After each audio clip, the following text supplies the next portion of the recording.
woke up late and not feeling well, but I'm reading through Judges, the JPS Translation, and I'm on Judges 7.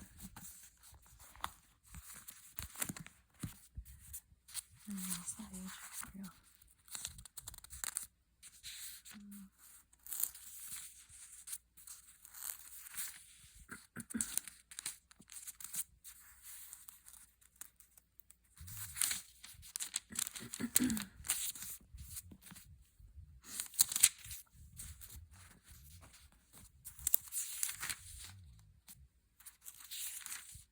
we go. I'm on Judges 8.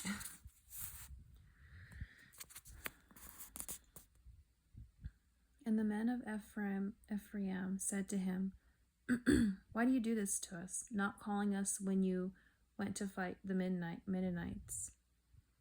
And they rebuked him severely. But he answered them, "After all, what have I accomplished compared to you? Why Ephraim's gleaning are better than Abieser's vintage? God has delivered the Midianite generals Oreb and Zeb into your hands, and what was I able to do to compare to you?" And when he spoke in this fashion, their anger against him abated. Gideon came to the Jordan and crossed it. The 300 men with him were finished, but still in pursuit. Were famished, but still in pursuit. He said to the people of Sukkot, Please give some loaves of bread to the men who are following me, for they are famished, and I am pursuing Zebah and Zalmunna, the kings of Midian." But the official Sukkoth replied, "Are Zebah and Zalmunna already in your hands, that we should give bread to your troops?"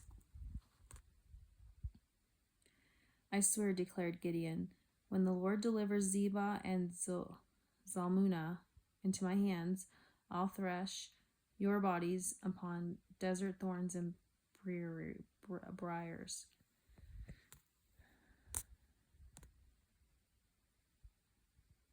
I lost my place. From there he went up to Penuel and made the same request of them. But the people of Penuel gave him the same reply to as the people of Sukkoth.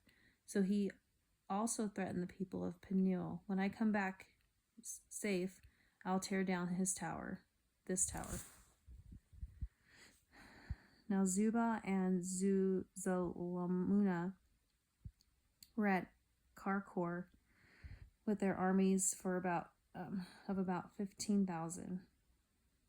These were all that remained of the entire host of the Kedemites, for the slain numbered 120,000 fighting men. Gideon marched up the road of the tent dwellers up to east of Nubah,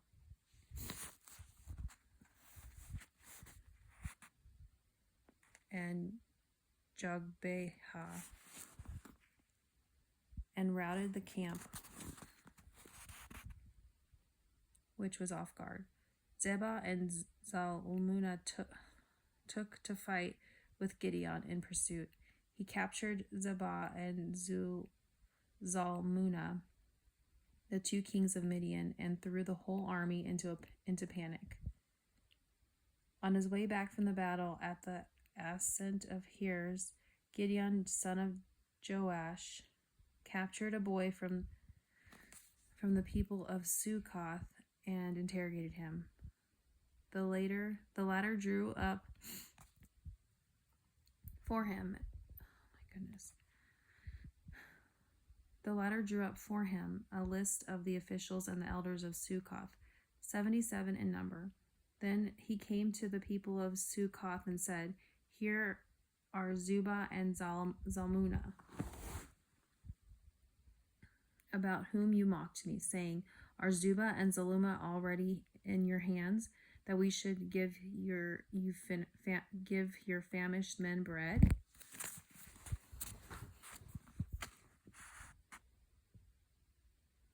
And he took the elders of the city, and bringing desert thorns and briars, he punished.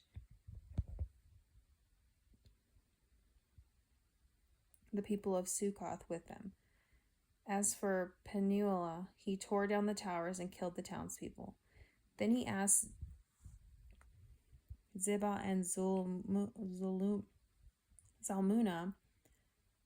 those men you killed at Tabor, what were they like? They looked just like you. They replied, like sons of kings, like sons of a king. They were my brothers, he declared, the sons of my mother. As the Lord lives, if you had spared them, I would not kill you. And he commands his oldest son, Jether, go kill them. But the boy did not draw his sword, for he was timid, being still a boy. Then Ziba and Zalmunna said, come, you slay us, for strength comes with manhood. So Gideon went over and killed Ziba and Zalmunna, and he took the crescents that were on their necks for necks of their camels. I'm so confused.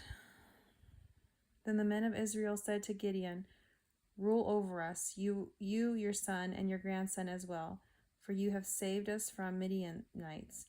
But Gideon replied, I will not rule over you myself, nor shall my sons rule over you.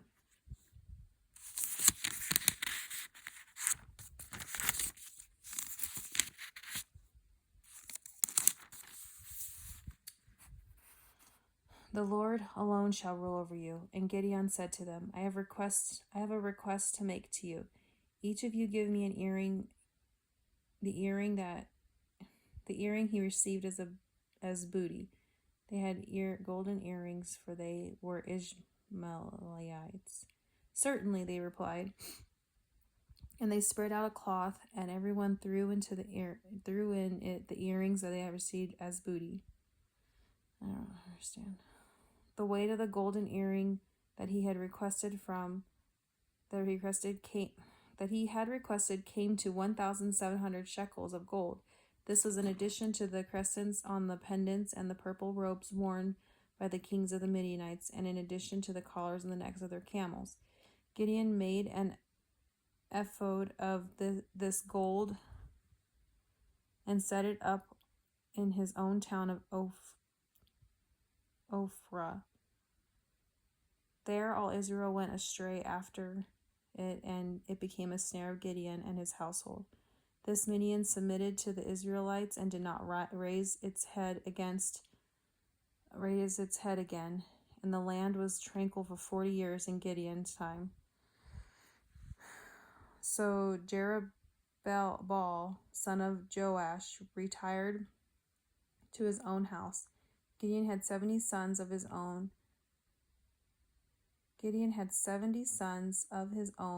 Issue, for he had many wives.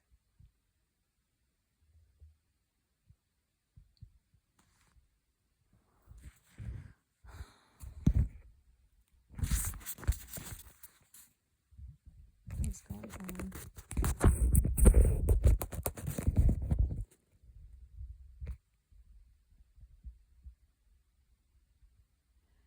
A son was also born to him by his concubine in Shechem, and he named him Abimelech. Gideon, son of Joash, died in a ripe old age and was buried in the tomb of his father Joash at Ophrah of the Abiezrites. After Gideon died, the Israelites again went astray after the Baalim, and they adopted Baal-berith as a god. The Israelites have no thought of the Lord their God, who saved them from the enemies around them, nor did they show loyalty to the house of Jerubbaal Gideon in return for all the good that he had done for Israel.